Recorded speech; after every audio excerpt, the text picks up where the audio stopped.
బ్రహ్మపుత్రుని చరిత్ర, త్రిలోక సంచారి చరిత్ర, భూలోకాల సంచారి చరిత్ర, బిందామారారు కన్ని చరిత్రడా.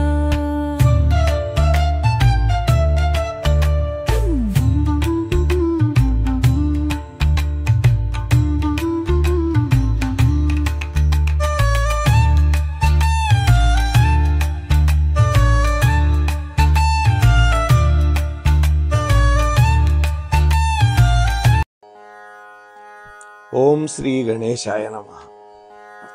శ్రీమాత్రే నమః. శివాయ గురవే నమః. శ్రీకృష్ణ పరబ్రహ్మణే నమః. శ్రీరామాయ నమః. శ్రీ గురుభ్యో నమః. నారాయణం నమస్కృత్య నరం చైవ నరోత్తమం దేవీం సరస్వతీం వ్యాసం తతో జయముదీరయేత్. సచ్చిదానందరూపాయ విశ్వోత్పత్యాదిహేతవే తాపత్రయ వినాశాయ శ్రీకృష్ణాయ వయం నమః. మోహనవాణి ఛానల్ ద్వారా మార్గదర్శకులు మన మహర్షులు సద్గురు డాక్టర్ కె శివానందమూర్తి గారి చేత రచింపబడినటువంటి గ్రంథంలో ఉన్నటువంటి నారద మహర్షి యొక్క దివ్య చరిత్రాన్ని మనం వింటూ ఉన్నాం. అలా వింటూ ఉన్నటువంటి భక్తామ తల్లులకు తండ్రులకు ముందుగా నా యొక్క సాధువాదాలు. నిన్న 19వ భాగంలో అప్సరోకాంతలు అష్టావక్ర మహర్షి యొక్క శాపం వల్ల ఏ విధంగా కృష్ణావతారంలో గోపికలుగా ఉద్భవించి పరమాత్మ యొక్క దివ్య అనుగ్రహానికి పాత్రులయ్యారో ఆ కథ అంతా మనం చెప్పుకున్నాం. ఇక ఈరోజు 20వ భాగంలోకి ప్రవేశిస్తూ ఉన్నాం. ఒకప్పుడు ప్రియవ్రతుడు అనేటువంటి ఒక రాజు బదరికావనంలో తపస్సు చేసుకుంటూ ఉన్నాడు. హిమాలయ పర్వతంలో ఉంటుంది బదరికావనం. నారదుడు ఆ రాజుగారికి దర్శనమిచ్చాడు. అప్పుడు ఆ రాజు నారదుల వారికి నమస్కరించి ఆ తర్వాత అర్ఘ్యపాద్యాదులు ఇచ్చి పూజించాడు. అప్పుడు ఆ రాజుగారి యొక్క మనస్సులో ఒక బుద్ధి పుట్టింది. బుద్ధి పుట్టి, ఓ మహర్షి, మీరు ఎంతో కాలం నుంచి ఉన్నారు, అలాగే కృతయుగం గురించి కూడా అందరికీ చెప్పారు. అసలు ఆ కృతయుగం ఎలా ఉంటుంది, ఆ యుగ ధర్మాలేంటి, మీరు అప్పటి నుంచి ఉన్నారు కాబట్టి ఆ యుగంలో ఉండే రహస్యాలు కూడా నాకు చెప్పండి అని అడిగాడు. అప్పుడు నారదుల వారు, ఓ రాజా, నీకు కృతయుగం యొక్క రహస్యం చెప్పాలని అడుగుతున్నావు, దానికి ముందు ఒక చమత్కారమైనటువంటి జరిగినటువంటి ఒక కథ చెబుతాను వినవయ్యా. నేను ఒకసారి శ్వేతద్వీపానికి వెళ్ళాను. వైకుంఠమే శ్వేతద్వీపం, విష్ణుమూర్తి యొక్క నివాసం. అది ఒక ఉత్తమ లోకం. అక్కడికి వెళ్ళి అక్కడ ఒక పెద్ద చెరువు చూశాను. చెరువు అంటే సరోవరం. ఆ చెరువు గట్టున ఒక అపురూప సౌందర్యవతి అయినటువంటి ఒక స్త్రీమూర్తిని నేను దర్శించాను. ఆమెను చూసి, అమ్మా నువ్వెవరు అని అడిగాను. అందుకు ఆమె ఫక్కున నవ్వింది. ఆవిడ నవ్వుతో నా లోపల ఉన్నటువంటి త్రికాల వేద్యత, త్రిలోక సంచారం మొదలైనటువంటి విద్యలు, విభూతులు, ఐశ్వర్యాలు అన్నీ కూడా క్షణకాలంలో నశించిపోయినాయి. అంటే నారదుడుకున్న శక్తులన్నీ పోయినాయి. అందుకు నేను భయపడిపోయి ఆమెను శరణు కోరుకున్నాను. అప్పుడు ఆమె ప్రసన్నంగా నా వైపు చూసింది. ఆమె శరీరంలో నుంచి దివ్యమైన తేజస్సు కలిగినటువంటి ఒక పురుషుడు బయటకు వచ్చాడు. ఆ పురుషుడు లోపల నుంచి ఇంకొక మహా తేజస్వి బయటకు వచ్చాడు. అతడి శరీరంలో నుంచి మరొక తేజోవంతుడు బయటకు వచ్చాడు. ఆ తరువాత క్షణం సేపట్లో ఆ ముగ్గురు కూడా అదృశ్యమైపోయారు. ఆ తరువాత ఆ సుందరిమణి అక్కడ నాకు దర్శనమిచ్చింది. ఇప్పుడు నేను పోగొట్టుకోవటానికి ఏ విద్యలు లేవు కదా, ఉన్నటువంటి విద్యలన్నీ అప్పుడే పోగొట్టుకున్నాను, ఇంకా నాకు నష్టమేముంటుంది, అసలు నువ్వెవరు అని అడిగాడు నారదుడు. అంతేకాకుండా నేను అడిగిన ప్రశ్నకి నువ్వు నవ్వావు. ఆ నవ్వగానే నా విద్యలన్నీ వెళ్ళిపోయినాయి. అలా ఎందుకు జరిగింది నాకేం అర్థం కావటం లేదు, దయచేసి వివరించు అని అడిగాడు. అప్పుడు ఆమె నవ్వి, వత్సా, నేను సావిత్రీదేవిని అని చెప్పింది. నా యొక్క ప్రభావం నీకు తెలియడం కోసమని నీలో ఉండే విద్యలన్నీ కూడా క్షణమాత్రంలో నేను హరించేశాను. నా శరీరంలో మొట్టమొదట పుట్టాడే ఋగ్వేద స్వరూపుడైనటువంటి శ్రీ మహావిష్ణువు. ఆయన ఆ శ్రీ మహావిష్ణువు శరీరంలోంచి పుట్టినటువంటి రెండవ మహాపురుషుడు యజుర్వేద స్వరూపుడైనటువంటి బ్రహ్మ. ఆ బ్రహ్మలో నుంచి పుట్టినటువంటి మూడవ తేజస్వి సామవేద స్వరూపుడైనటువంటి రుద్రుడు. వాళ్ళ ముగ్గురు మూడు అగ్నులు, వేదత్రయం. వాళ్లే సవనత్రయం. సవనము అంటే యజ్ఞం, అంటే మూడు వర్ణములు అని చెప్పి ముందు ఆ చెరువులో స్నానం చేయి నాయనా అని ఆదేశించింది సావిత్రిదేవి. నారదుడు వెంటనే వెళ్లి ఆ చెరువులో స్నానం చేశాడు. ఈ సంఘటన జరిగిన తరువాత వెంటనే నారదుడికి పూర్వజన్మ స్మృతి కలిగింది. ఎంత అంటే పూర్వం 1000 జన్మల్లో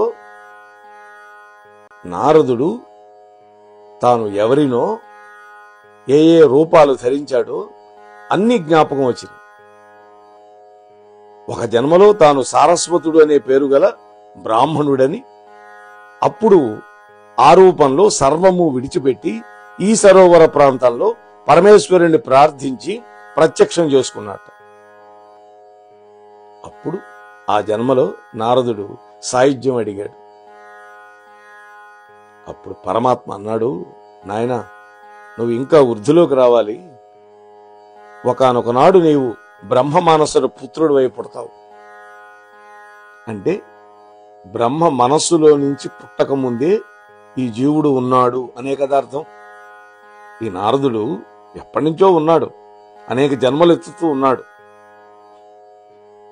జీవుడు బ్రహ్మమానస పుత్రుడుగా బ్రహ్మదేవుళ్ళు నిక్షిప్తమైనాడు. తర్వాత దాసీపుత్రుడుగా పుట్టిన తర్వాత జరిగింది. అది కూడా మనం చెప్పుకున్నాం. బ్రహ్మ అంటే నిర్గుణ వస్తువు కాదు, కార్యరూపమే బ్రహ్మ. అంటే కార్యబ్రహ్మలో లయం పొందడమే నారదుడు చేసిన పని. మళ్లీ పునఃసృష్టి చేస్తే బ్రహ్మ పుట్టాడు, తన యందు లయమైనటువంటి జీవులని మళ్లీ పుట్టిస్తాడు. అది విష్ణుమూర్తి యొక్క అనుగ్రహం వల్ల చేస్తాడు. మొట్టమొదట తాను ఎవరో తాను గుర్తెరిగి సంకల్పంతో తనలో లయం పొందటం వల్ల పూర్వపు జీవులని మొట్టమొదటగా పుట్టించగలిగాడు బ్రహ్మ. వాళ్లే బ్రహ్మ మానస పుత్రులు. అంటే బ్రహ్మ మనస్సులోంచి బయటకు వచ్చారు. ఈ ప్రకారంగా నాకు వరం ఇచ్చాడయ్యా రుద్రుడు. తపస్సు చేసి దేహాన్ని పోగొట్టుకున్నాను. ఆ తరువాత చాలా కాలానికి బ్రహ్మమానస పుత్రుడిగా పుట్టాను. దాంతో నాకు దేవత్వం వచ్చింది, సిద్ధి పొందాను అని ఆ రాజుకు చెబుతూ ఉన్నాడు ఈ కథ అంతా నారదుడు. ఆ ప్రియవ్రత మహారాజుతోటి. మనకి త్రిమూర్తులని ముగ్గురున్నారు. త్రిమూర్తుల్లో బ్రహ్మ సృష్టి చేస్తాడు. ఆ బ్రహ్మ సృష్టించినటువంటి సృష్టిని విష్ణుమూర్తి పోషిస్తాడు. అందుకని స్థితికారకుడు అన్నారు. అంటే రక్షిస్తాడు. శివుడు లయకారకుడని మనం చెప్తూ ఉంటాం. అంటే ఏం చేస్తాడు? ఎవడి యొక్క ప్రారంధ కర్మ వాడి యొక్క పూర్తయిందో వాణ్ణి మళ్ళీ లయింపజేస్తాడు. ఈ వేదాలు సృష్టికి హేతువు. కారణం. సృష్టిలో సమస్త విషయాలను ధరించి చెప్పేటటువంటివి ఈ వేదాలు. అలాగే యజ్ఞాది క్రతువులలో మనుష్యులను ప్రేరణ చేసి ఈ సృష్టిని సక్రమంగా మంచి పద్ధతిలో నడిపించేవి కూడా వేదాలే. ఇదంతా కూడా కార్యబ్రహ్మ అయినటువంటి బ్రహ్మదేవుడి యొక్క అధికారం, ఆయన పనులు. ఆయన ముఖంలోంచి పుట్టినటువంటి వేదాల యొక్క సారాన్ని తెలుసుకొని ఆ ప్రకారంగా వైదిక మార్గంలో ఎవడైతే జీవిస్తాడో వాడు బ్రహ్మలో ప్రవేశించి ఉంటాడు అని మనం అర్థం చేసుకోవాలి. ఆ తర్వాత మళ్ళీ ప్రళయం తర్వాత మళ్ళీ సృష్టి జరిగినప్పుడు బయటకు వస్తాడు.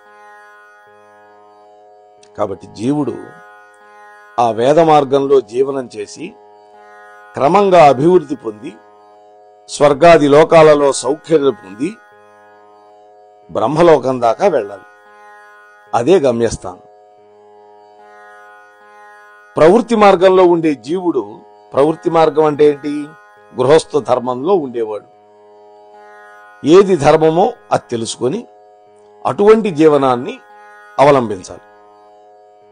అధర్మం వల్ల ఆ అధర్మం చేసిన వాడికే కాకుండా లోకానికి కూడా ఒక క్షోభ కలుగుతుంది.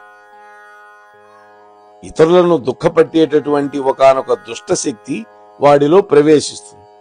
తద్వారా ఒకడు చేసిన పాపం అనేక మంది కూడా అనుభవించాలి. చూడండి, కాబట్టి ధర్మం అనేది తెలుసుకుని ఉంటే ధర్మ మార్గంలో ప్రవర్తించటం వల్ల ఆ జీవుడు ప్రవృత్తి మార్గంలోనే క్రమక్రమంగా ప్రయాణం చేసి చివరికి నివృత్తి మార్గానికి చేరుకోవడానికి అవకాశం ఉంటుంది. నివృత్తి మార్గం అంటే మోక్ష మార్గం. ధర్మ మార్గంలో ఉండగా ఉండగా అనేక జన్మలకి ఆ జీవుడికి నివృత్తి మార్గం వస్తుంది. అంటే మోక్షాన్ని పొందాలి అనేటువంటి ఒక బలమైన కోరిక కలుగుతుంది. ఆ మోక్షాన్ని కలిగించేటటువంటి లక్షణం ఎవరిలో ఉంది? విష్ణువులో ఉంది. అది అందుకనే మోక్షమిచ్చేత్ జనార్దనాత్ అని శాస్త్రం చెప్పింది. ఈ లోకాన్ని ప్రవర్తమానం చేస్తూ ధర్మ మార్గంలో నడిపిస్తూ అధర్మాన్ని శాసించి ఆ అధర్మాన్ని నాశనం చేస్తూ ఉండేటటువంటి ధర్మ రక్షణ లక్షణం విష్ణుమూర్తిలో ఉంటుంది.